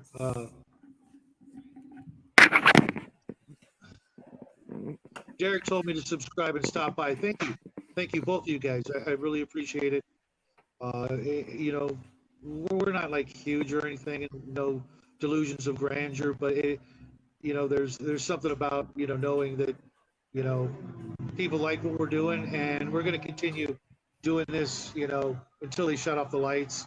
I know the same as, goes for Fritz and other folks out there who just have given so much to this community that, why their numbers aren't, up there, in the millions, I'll never know. So the next question I want to ask him when he comes back with his coffee, maybe you and I can talk about it for a bit. Digital, what do you think? Is it at the bane or boon of our existence? What do you mean, like PDFs and stuff? No, I mean like actual games being more geared toward the visual, electronic mediums. I see a lot of Games Workshop games that are going digital. Not TSR, but Dungeons and Dragons wants to go completely digital. Nah, that's no threat to the hobby. I don't believe that. I think the magic of our hobby is the fact that it's a tactile hobby, and there's always going to be that need. So, and you see it all the time. You see people getting into the PC games and video games, and they're addicting. That's probably the downside. But I don't think that fulfills what, when you experience it, the physical side of our hobby, the tactile side of it. Speaking about miniatures and terrain anyway, that part of it, there's always going to be a need for that. People are going to be more satisfied with that, I think. I remember, I don't know if you remember when Toys R Us closed its doors, at least in these parts. When that day happened, I saw the beginning of the end for a lot of things that we love. I watched some, action figure videos and things like that. Not so much because I'm an action figure guy, but it's the next sort of step up, or you can look at it the reverse. It's sort of the gateway. The kids that had the action figures and the army men, they that's where it starts. In the life of an individual in this hobby. They start out with, army men or action figures, and they go further into it. Uncle Tim is an action figure guy I'm really fond of, because he just lays it out there. If you go into like a Walmart or a Target or any other store that might actually sell toys, they're priced out of the children's range. They're not meant for kids anymore. They're meant for grown-up collectors. The guys trying to relive their childhood, or trying to share it with their kids. But at $20 to $50 a pop for an action figure, that's clearly not meant for a child anymore. With the different aspects of that, I find that it seems like the world, I'm not going to blame it on any one thing, really doesn't want people to have even possessions. They just want you to have your electronic device in your hand at all times, and head down looking at the screen and forgetting about all the other other joys of whether it be playing with Legos and building something from your imagination, to going out in the backyard blowing up army men and ants with firecrackers, to letting your imagination run wild with your action figure collection. It seems that there are people out there that would prefer all of this just be dumped in a landfill and forgotten about, so they can continue to advertise to us and indoctrinate us and things like that. Are you back, Tom? Yes, sir. And I'm sorry I left my mic on, but I'd like to piggyback on that with the toy soldiers. And the toy soldiers, and they're starting to make a comeback. Right down the road from me in Colorado Springs is the firm that produces Toy Soldier Review, and they've given the history of like Marks and BMC and several of these others. Well, oh yeah, Airfix has brought back the original 50-cent boxes of like Japanese and Russians, things that people were paying big bucks for. They finally have put them back out this year. So you look at the 1/72nd scale toy soldier market, man, if you haven't looked at that in a couple of years, go to, I think it's called Plastic Soldier Review. Google that, and you will see people like Hot, HA with the umlaut above it, T. It's actually an American company. Zebda from Russia, Caesar from Taiwan, um, Airfix, Italy. Um, the quality of the figures have come a long way. And so much so that in Europe, they have every other year a thing called Dioramica. And I got to go, my wife and I went last year to Dioramica. We're planning on going again next year.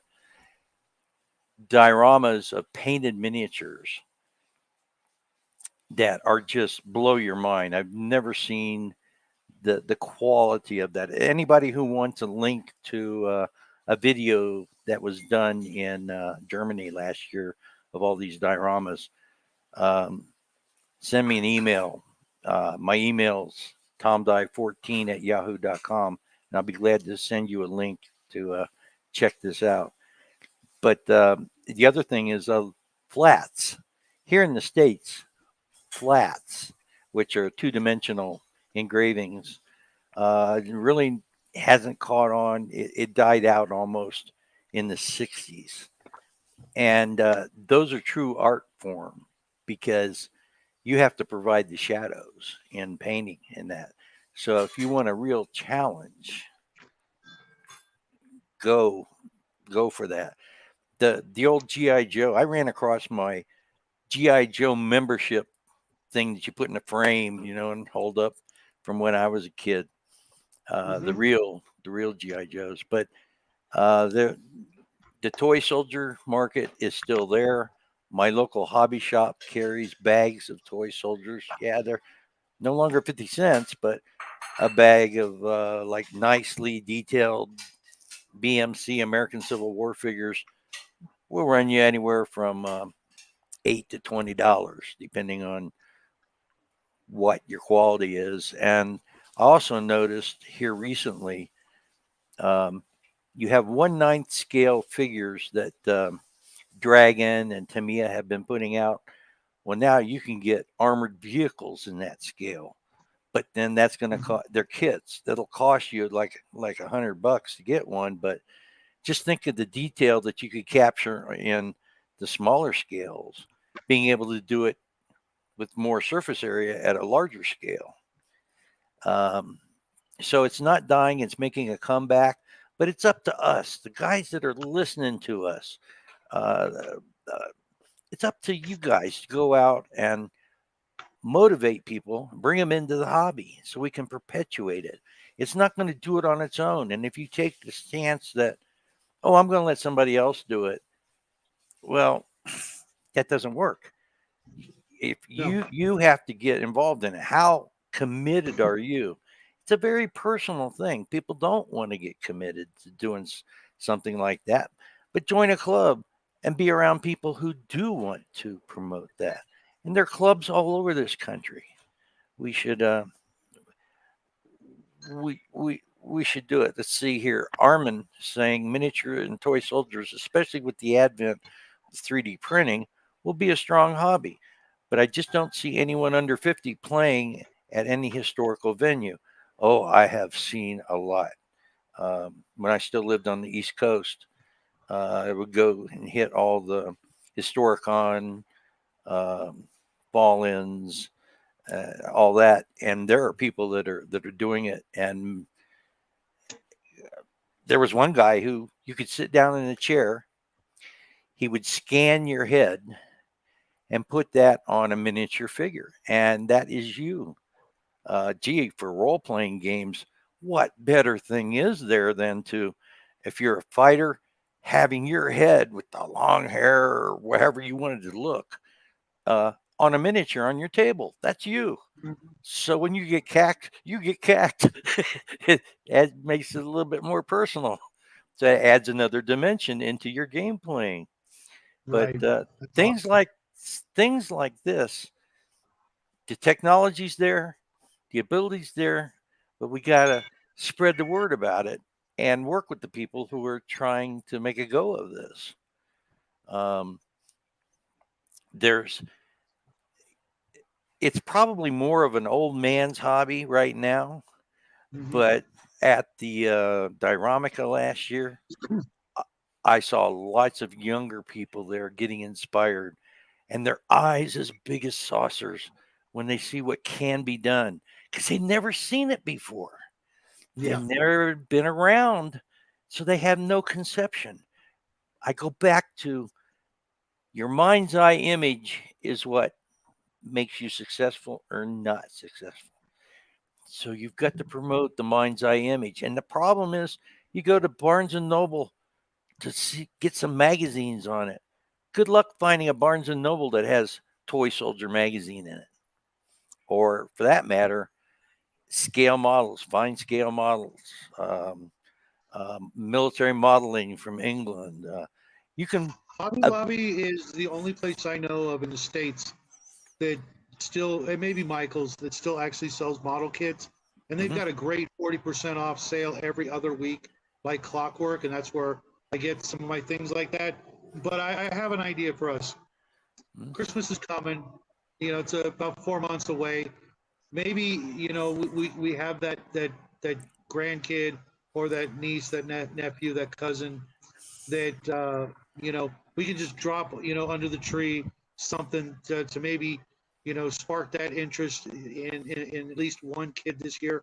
you know um I definitely wish that Toys for Tots was an option, but you're gonna have to hook them up with the glue and the paint and hope to God that particular toy doesn't end in the back seat of some worker as opposed to some kid who really deserves it.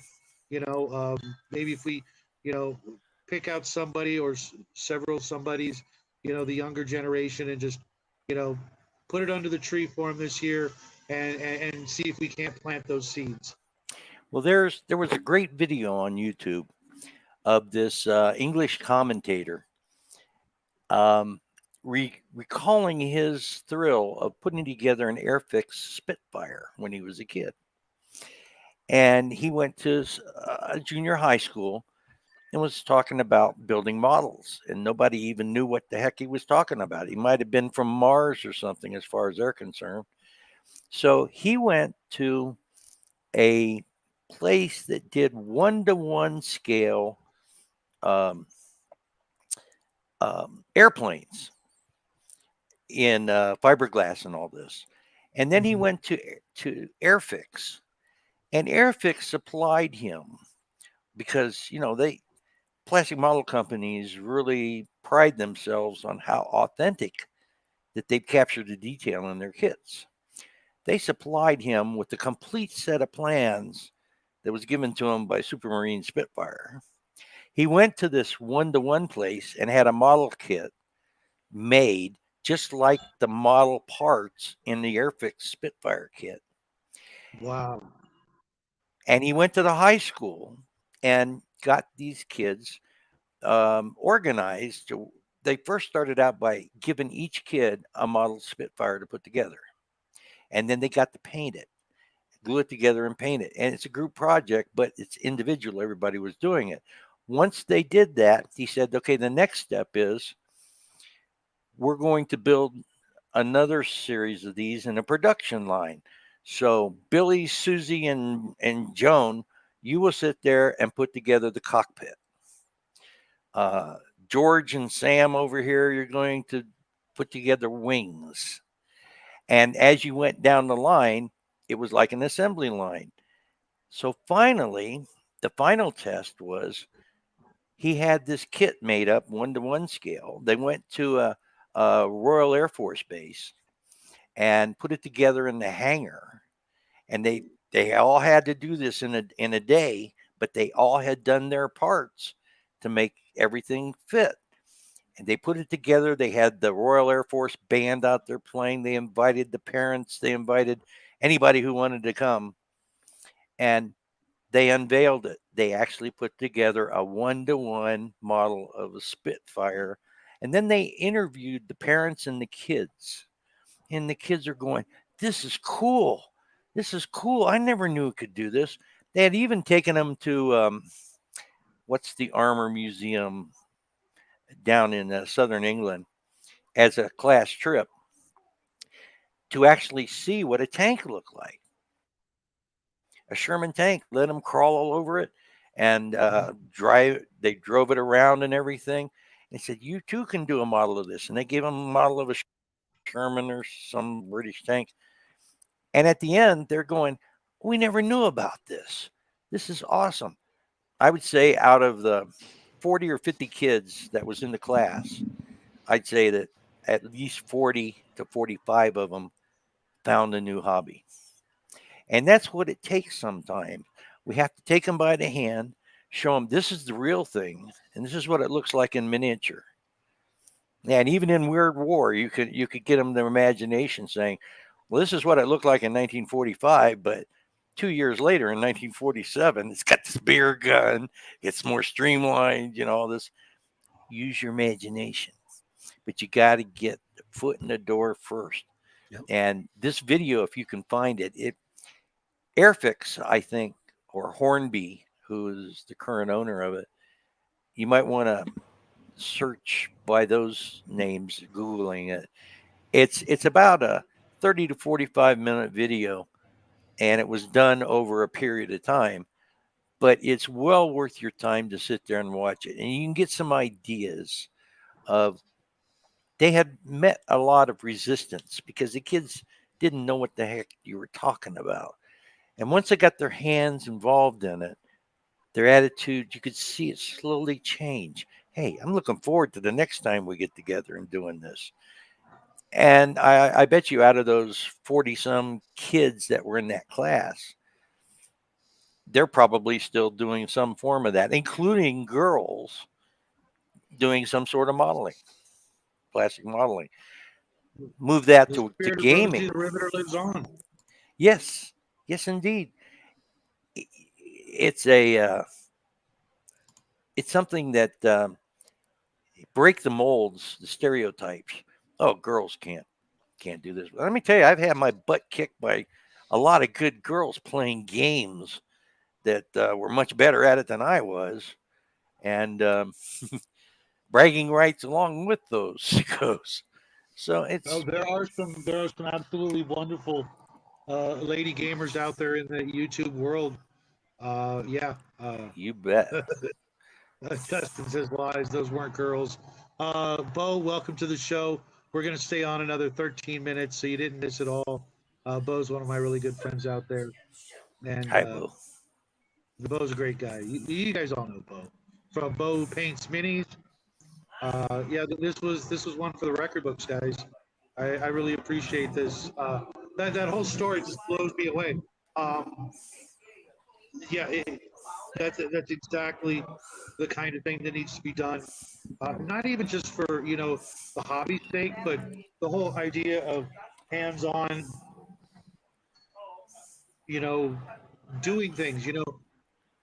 So many people think that they can, especially the younger folks, that they're going to find a career that doesn't actually include hard work. But when you look at it like you just described it, that what a way to come home, from a job and tell your children, this is what I did today. I you know I put together this incredible thing from as my friend Nathan would say, rocks and dirt, metals and plastics and things like that we pull out of the earth and turn into some magnificent machine or product or what have you. Mel and Colette cheat. You know what? Say hi to me for them, Brian. They at the very least have great taste in games, great taste in music, and apparently great taste in men. And Arn says, Absolutely. if you can turn historical miniatures into a cosplay event, then you will see girls. Yeah. Okay, Arn, you. Oh my God, that was. Come here, come say hi to everybody. Hello? Just show your bug. What? Because Fritz and Tom are here.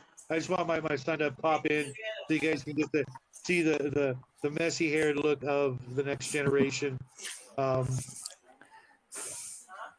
And Fritz was one of the wonderful voices that got to sing "Happy Birthday to You," if you recall. That's On right. Max show That's right. back in the Happy day. birthday. Yeah, I remember that. he just turned 15 last month. And for those of you who don't know, Fritz Oh, and Max and some of the other greats surprised the little guy with singing a rousing rendition of "Happy Birthday" to him. It was without a doubt the best show Max has ever done, and I'm going to stick with that one. So thank you guys. good to see you. Oh, you're gonna get it in the face now, huh? Yeah, with some sort of Embarrassed. hey, that's my job. As a father, it's written in the rule book that we must embarrass our youngsters, uh, as often as we can. Thanks, Crafty Gamer. Yeah, And so they can do it folks, to their kids when they get older. absolutely, and I do expect grandchildren and great grandchildren, even if I can't see them in person someday. Uh, that makes no sense, but I love it. Brian says, "Are people still 15 these days?" I'm old. Yes, yeah, and younger and older. That's how time actually works. And Justin says that's the groundskeeper. He's not wrong. The little guy does have a lawn to get to before he goes back to school Monday. Just not sure when we're going to get him off his computer to do that, because even things like that. Kids don't ride their bikes anymore. They don't cut the grass. They don't even walk to school. My son and I were the only people who, from kindergarten to 8th grade, we rode our bikes together every day to school. I would ride him there, even when I had a trailer for my bicycle. I'd pull him in the trailer. The next year, he was on the smallest bike available with training wheels. Mind you, riding through the streets. Then we had to cross through this patch of desert and then into the schoolyard, lock up the bike, and nobody else did that. For 9 straight years, there was a single kid at his school that rode their bikes.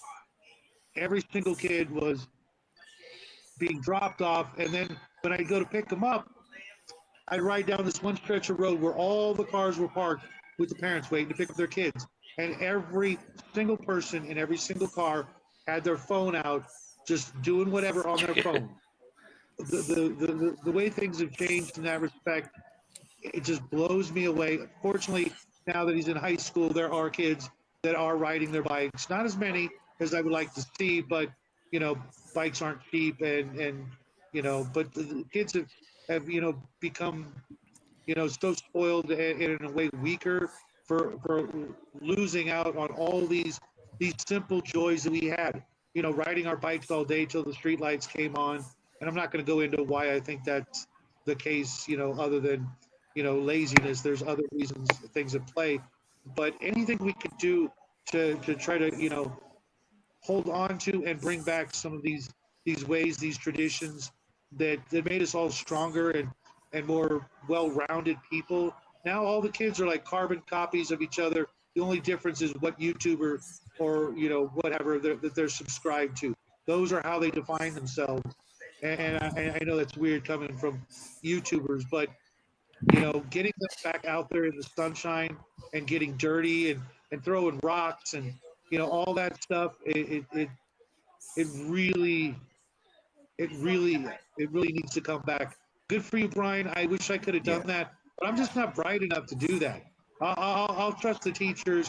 And he's a straight A kid, made first lieutenant in JROTC his first year of high school, fencing class, chess club. I need more naps than I can shake the stick at. There's no way I'm going to keep up with that. So having him, he was lucky, and so far still lucky to go to a really good school despite being in California. So thumbs up for you for doing that. I applaud that these days. But if you get lucky, and you get a good school, awesome. But if you can do what Brian's doing, probably all the better, because then you can gear and watch over their absolute every aspect of their education. But I must have got lucky, because I can't claim I did everything right. And Brian says It was a blast. I learned just as much as they did. You know what? Yeah. Considering how much I've forgotten since back then in school, yeah, I bet uh, I bet you learned a lot.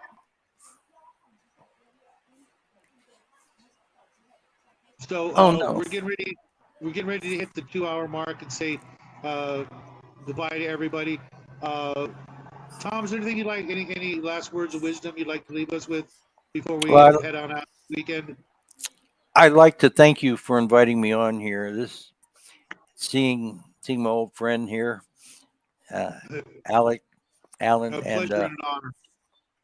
and being able to see talk to some old timers and people who are just into the hobby is a great opportunity for me. Did my morale? I made my morale roll. Okay, so You got a grin I on it. thank you very much. You know what? You're welcome back anytime when your stuff is ready for production. You just come on down. Just pick the time, the day, the place, what have you. Absolutely. Well, I We'll really always have fun. appreciate the opportunity. Really appreciate the opportunity, and I'm gonna spread your URL around the guys at the club. The more, the I really merrier. appreciate that. There's a bunch of people who are out there that feel the same way that we do. We just don't know how to contact them all. And having a focal point where they can come in and share things. I mean, Fritz has been doing that for years, and he doesn't really realize the impact of being able to provide a place where you can share ideas and meet other people that you never even knew existed, and try to bring people together. The more we can bring together and share ideas with, the bigger the hobby's going to grow, and that can only be a good thing. And like you say, pass down traditions to our kids and the people you don't even know. You don't have to be a kid to enjoy this hobby. I mean, look at us. We're not kids anymore. But it's Not by sort of any our stretch. responsibility to ensure that the people who follow us are just as enthused about it as we have been through all these years. And that is a responsibility. We all need to do it in a one way, shape, or form as long as we can perpetuate ourselves. So, I again thank you for inviting me. I appreciate it, and very much so. And I will chime Stay in in, touch. and watch you guys. Definitely stay in touch because we've got more plans for the three of us in the future. We'll talk about that later. But Fritz, anything you want to leave us with? Well, it was a great chat catching up with Tom here because, like he said, it's been quite a while since I talked to you, Tom. A few years. Yes, sir, it Without a has. doubt. Yeah. So You sort of bowed out a little bit there. yeah, it's pretty cool to do that. I appreciate that shadow bringing everybody together and reminiscing Least and I can do talking for about Fred. our thoughts. Yeah, appreciate it. And Thank you, yeah, Shannon. shout outs for me would be my channel, like channels, plural, not singular. I've got the GM's Alcove, which is all about adventure gaming, whether it's board gaming, miniatures gaming with fantasy and sci-fi, or role-playing games. That's my forte. And then there's the Dash of Elan. Tom knows about that. The home page of the Tabletop Commanders community. And other things on Facebook, but that's where I do my Yeah. chats. That's where I do my videos, my streams, so on and so forth. You could find them on YouTube. Can you do me one last Thank favor, you. Fritz? What? What do you want, buddy? What do you want, buddy? Well, what are you thinking? Can you This ought to take be us good. out? Can you take us out in your usual style? You want me to take you out? All right.